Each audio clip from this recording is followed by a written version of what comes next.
Continuamos en la explanada, ya hemos despedido a las chicas del Conservatorio Vicente Lillo y vamos a seguir hablando de algo artístico, pero en este caso no la danza, sino la literatura, más concretamente este breve ensayo que tengo entre mis manos y se llama Libre Pensamiento, cómo no dejarse engañar. Yo creo que el título ya es muy positivo y llama la atención porque, claro, nadie quiere, en principio, ser engañado. Y breve porque es breve, aunque tiene muchas ideas y vamos a desmenuzarlas aquí con su propio autor que ha venido a visitarnos a la explanada. Alonso Barán, buenas noches. Buenas noches. Un libro breve pero cargado de muchas ideas, ¿no? Que en apariencia podía ser fácil, de fácil consumo, pero hay que leerlo y hay que reflexionar sobre nuestro propio pensamiento, ¿no? Hombre, lógicamente se trata de que tienes que reflexionar porque es un ensayo que está orientado a que puedas pensar con libertad, ¿no? Entonces hay muchas ideas en un formato breve porque, bueno, yo cuando estudié filosofía pues me tenía que estudiar pues unas chapas de cientos de páginas que decía, bueno, esto se puede resumir, el grano es esto en concreto, ¿no? Entonces pues la idea era precisamente esa, ofrecer lo que es más importante para que alguien pueda, en una lectura rápida, formarse un pensamiento crítico, sin tener que estudiar una carrera durante 5 años, por ejemplo. Claro, sí que es verdad que la filosofía, yo creo que peca, bueno, en mi caso creo que no es positivo, que para decir una idea que se puede resumir en una frase, utilicen pues párrafos y párrafos cuando no temas enteros de palabras. Sí, de galimatías en muchas ocasiones. Sí, efectivamente. A mí... Pero esto es por algo, esto es por una arrogancia de los filósofos, de decir, bueno, que se sepa, que se vea que yo sé manejar el vocabulario, que tengo aquí un acervo léxico. No, muchas veces es que es un vocabulario que es filosófico, ¿no? O sea, tú, por ejemplo, puedes utilizar palabras como fenomenología, y entonces, pues claro, así a un profano pues le puede resultar pues un poco abstruso o peregrino, ¿no? En cambio, pues la fenomenología, pues dices, es la ciencia que estudia cómo aparecen los fenómenos a la conciencia. Vale, fenomenología, ¿no? Entonces, claro, yo pues, intento que no sea así. El problema que tiene la filosofía es precisamente que no se escribe filosofía para filósofos, se escribe filosofía para que cualquiera pueda entenderlo, y es que si no, no es de ninguna utilidad, ¿no? Entonces, por eso la motivación era que fuese accesible, que fuese corto, que sea ameno, que tenga un vocabulario que alguien cuando lo lea diga, pues me está hablando a mí, no está hablando a sí mismo, ¿no? Pues es por eso. Este ensayo, Libre Pensamiento, como su propio título indica, es pues, reflexiones que has tenido tú, por tu formación, evidentemente como filósofo, sobre cómo actúan en este caso los mecanismos de los políticos, de los gobernantes, en nosotros, en la ciudadanía, y cómo intentar que a través de estas reflexiones, de estas teorías, podamos desactivarlos en algún punto y no caigamos tan fácilmente en la manipulación, ¿no? Lógicamente. El problema está en que todos los mecanismos de manipulación que se utilizan son intrínsecos al ser humano. O sea, no es que hagan algo desde fuera y te manipulan como si fueses un títere. No, tú tienes unas emociones, la mente humana está prefigurada de determinada manera, entonces tocas esos resortes y es como que pues me han manipulado sin darme cuenta. Pongo un ejemplo. Siempre se dice que se utilizan las emociones para manipular. Eso es verdad. ¿Por qué? Porque nosotros, una vez que te tocan determinadas emociones, tú ya no razonas. Entonces, ¿cuáles son las emociones más básicas? El odio, la ira, el amor, el anhelo, el miedo. Entonces, ¿qué ocurre? Dice, bueno, pues si yo hago un discurso que lo fomento en la ira, la gente iracunda no va a pensar que les puedo estar engañando, o la gente en el miedo, pues no van a pensar. Entonces, todos utilizan los mismos mecanismos, que es algo muy sencillo, los tenemos dentro de nuestro propio cuerpo y son procesos psicosociales, como por ejemplo pues estar en un grupo, no piensas igual que cuando estás en soledad. Entonces tú, por ejemplo, vas a un mitin político, estás en un grupo y por estar, el mero hecho de estar en un grupo, como el ser humano es un ser grupal, es un animal social, pues se desactivan, digamos, los mecanismos que tienes cuando estás este recelo, ¿no? Efectivamente, entonces sabes cómo. Bueno, estoy dentro de un grupo, hay solidaridad, sientes que toda la masa no puede estar equivocada, que se diluye tu responsabilidad al estar dentro de un grupo, entonces escuchas una soflama política y eso entra como un cuchillo en tu mente, ¿no? Entonces por eso digo que son técnicas que obviamente la gente, o sea, son mecanismos que la gente no conoce, pero que si los conoces y eres consciente de eso, dices, bueno, es que ahora mismo soy una víctima por determinadas emociones que estoy sintiendo o por determinados mecanismos psicosociales que hacen que yo pueda ser fácilmente manipulado, entre otras cosas, ¿no? Este libro te lo han inspirado los partidos políticos emergentes, los movimientos sociales que estamos viviendo en la actualidad, este ambiente generalizado de inquietud, también de indignación, ¿o qué es lo que te ha inspirado a publicar este ensayo? Realmente yo mantengo una posición muy alejada, ¿no? Lógicamente pues soy filósofo, entonces pues no... Sí, lo que veía es que lo que me ha inspirado es la situación la situación política de la España actual, ¿no? O sea, vivimos es lógico y es obvio que vivimos una situación política que es novedosa desde hace muchísimo tiempo, ¿no? Entonces, ¿qué ocurre? Que yo veía que cada uno tira de su bando, ¿no? Es decir, los partidos políticos todos utilizan los mismos tipos de tretas y intentan captar en la confusión ideológica que vive el ciudadano hoy. Intentan captar con sus tretas, intentan captar ese voto, ¿no? Entonces, no en concreto me han inspirado unos u otros, sino la situación política que se vive en general, ¿no? Entonces, ¿qué ocurre? Pues doy un repaso a todas no todas las ideologías, ¿no? Sino lo que hago es que muestro como que son las mismas técnicas, porque son nuestras, están dentro del ser humano, y cómo las se puede utilizar de un lado o de otro, ni más ni menos. Has comentado, bueno, en el libro hay algo que me llama la atención y que además es muy propio comentarlo aquí, y es que cómo los medios de comunicación, los medios de comunicación de masas, pues hacen que la sociedad tenga una opinión formada sobre cuánto debe indignarse, qué temas son los importantes, en fin, determinan un poco el criterio, ¿no?, de la ciudadanía. Y uno de los factores que tú indicas que es determinante es que las personas la televisión la tienen en sus hogares, en su zona de confort, donde no se opone resistencia, estás tranquilamente, y entonces tú estás en tu sofá, ves la tele y como estás tranquilo, tienes todas las barreras bajas, y entonces la información te llega sin ningún filtro. Esto con las redes sociales realmente se ha roto, aunque también hablas de redes sociales y además lo haces para resaltar que, claro, que es peor, porque en cualquier momento, en cualquier lugar, ya no en nuestra casa, podemos recibir noticias del político de turno y tal, pero también podemos recibir noticias de gente independiente, de noticias de varios medios de comunicación que son con ideas un poco antagónicas. Entonces, ¿qué valoración haces de las redes sociales en cuanto al mundo de la comunicación? Bueno, hay una cosa que está clarísima, que es que las redes sociales han democratizado el mundo de la comunicación. Cualquiera tiene una voz y antes el ciudadano no la tenía, y ahora cualquiera tiene un blog o tiene la blog, o sea, es una red social, o tiene también tienes Twitter, tienes Facebook, y eso te permite expresar tus opiniones cuando antes no podías. Eso es algo muy positivo. Ojo, esto tiene una contrapartida en la vida, ¿no? Entonces llegas y dices, bueno, alguien suelta un eslogan político y tú te lo llevas, y ojo, ya no solo la zona de confort, ya no es tu casa, es que tu móvil es algo íntimo, es algo, tú le pones tus sí, lo personalizas. Lo personalizas, entonces es algo con el que tú te estás relacionando con tus amigos, con tu trabajo, con todo. Tienes una máquina que te llegas a todas partes y que es algo íntimo tuyo. Entonces, en cualquier momento tú antes decías, bueno, voy a ver la televisión en mi salón, ¿no? Un rato, bien, pues sé que estoy en mi salón, efectivamente pues se le activan los resortes psicológicos de que no tienes ansiedad y entra el mensaje directamente, bien. Ahora estoy en cualquier parte, no he visto el mensaje que me han transmitido por televisión, voy en el metro y lo veo, ¿no? Con lo cual las ideas de otros las llevas siempre contigo. Es decir, yo considero que con los teléfonos móviles somos como cyborg, ¿de acuerdo? Es decir, un cyborg no es nada más que un humano al que se le ha hecho una mejora tecnológica. Bien, entonces, somos cyborg, no lo han inculcado por suerte todavía, ¿no? Pero tienes una mejora tecnológica, ¿por qué? Porque tienes acceso a información constante, a una memoria que es Google, a comunicación, etcétera, etcétera. Entonces, te llevas las ideas de otros, ¿de acuerdo? Como si fuesen tuyas, porque las llevas encima. Entonces, el problema está en que las tienes siempre presentes. Puedes no tener un descanso para reflexionar. Voy en el metro, veo ideas que, pues tengo razón, salgo del metro, y ya te has quedado con la idea y ya no lo reflexionas, ¿no? Entonces, pero esto es imposible erradicarlo. Quiero decir, que no te puedes impermeabilizar a todo esto, ¿o sí? Hombre, se puede intentar. El problema está en que si tú sabes que esas cosas ocurren, pues tú puedes tener un pensamiento crítico. Vamos a ver, el problema está en que... Sí, pero siempre va a haber alguien que piensa como tú. Sí, me parece perfecto que todo el mundo... O sea, el pensamiento crítico ya es parte de la manipulación incluso, si me apuras. Sí, pero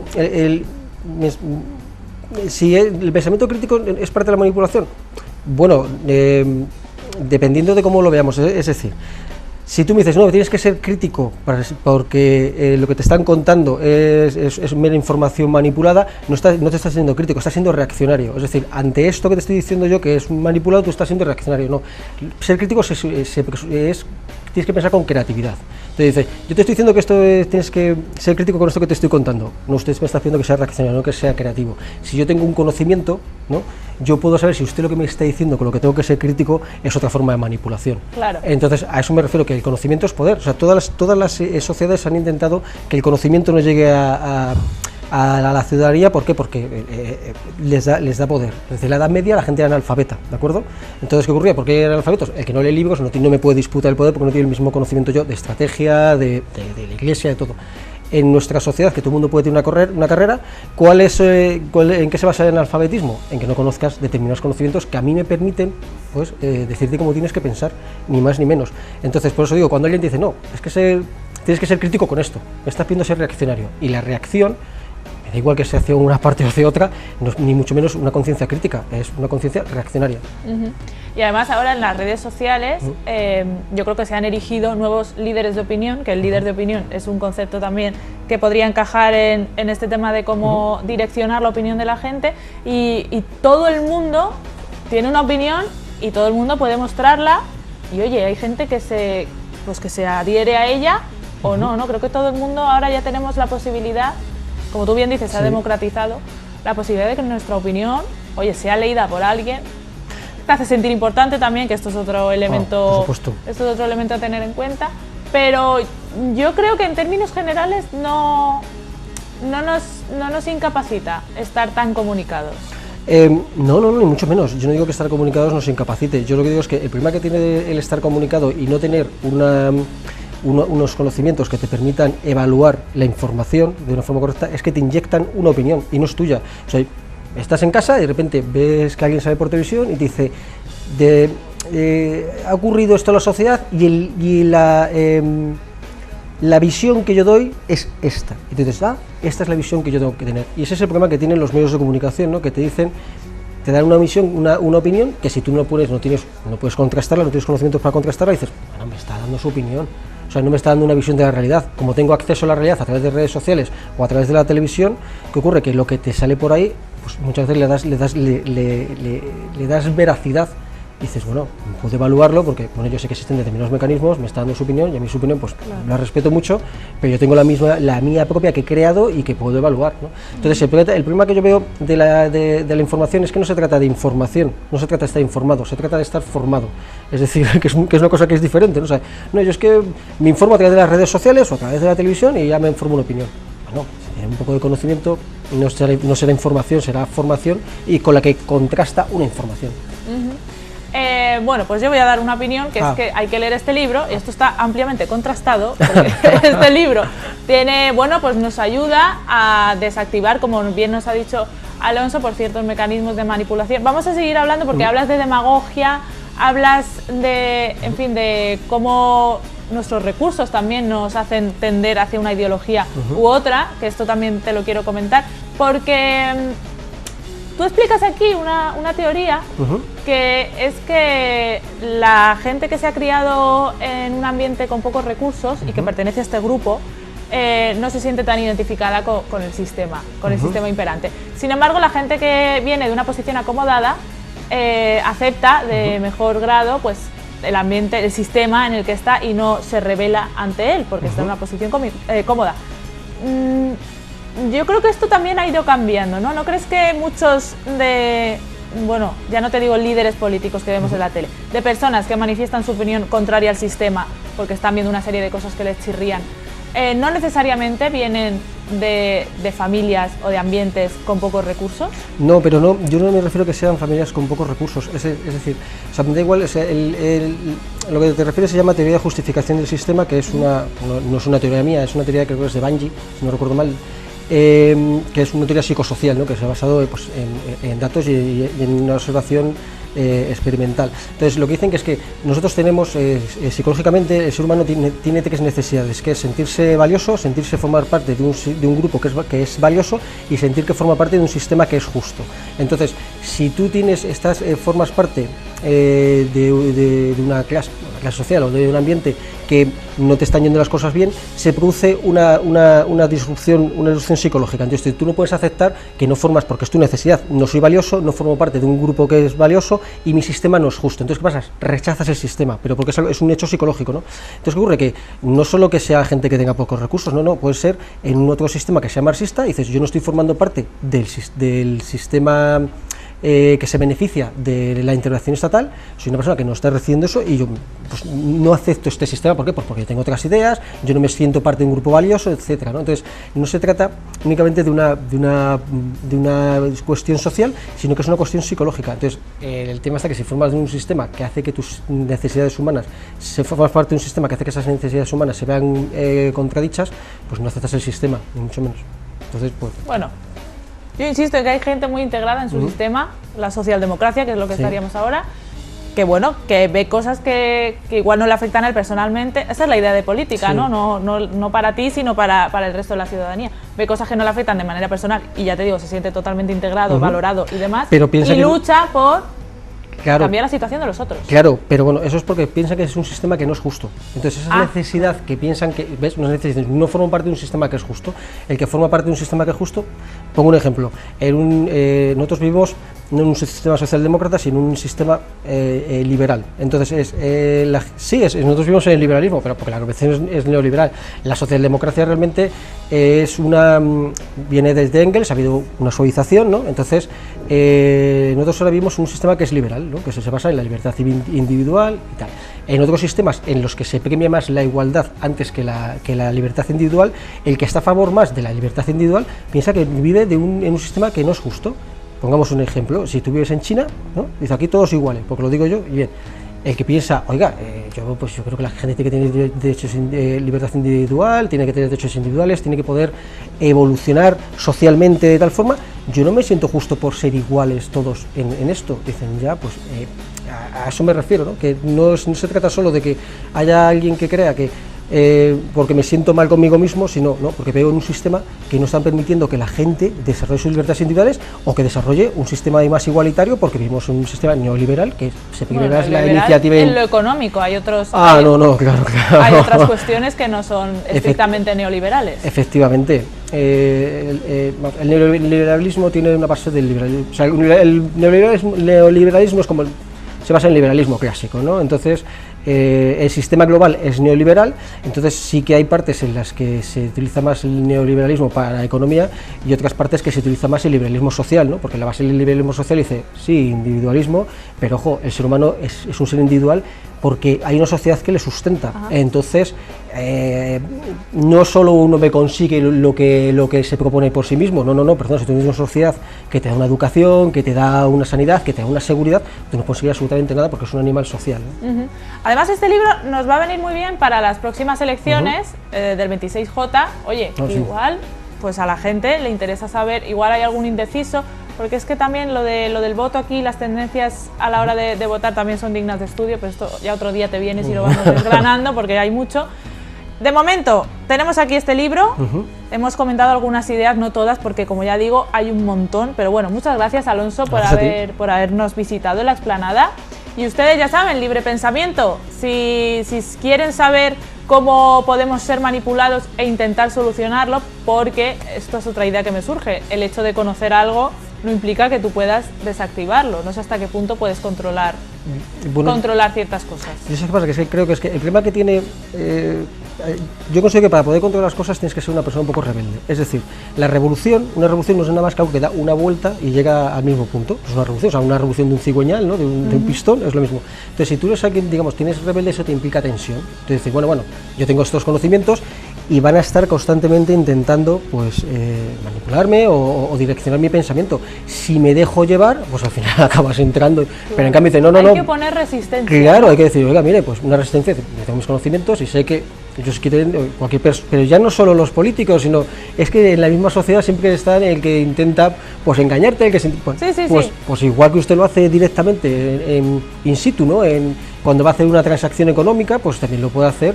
O sea, cuando me está intentando vender una ideología o me está intentando captar mi voto, que es lo que quieren, pues sé que me van a intentar engañar, entonces pues me rebelo, tengo cierta tensión y no me dejo llevar a ver qué pasa, porque bueno, la laxitud... Un pensamiento crítico, que se suele decir, tener pensamiento crítico. Tener pensamiento, con eso ya... Con eso ya se sobra.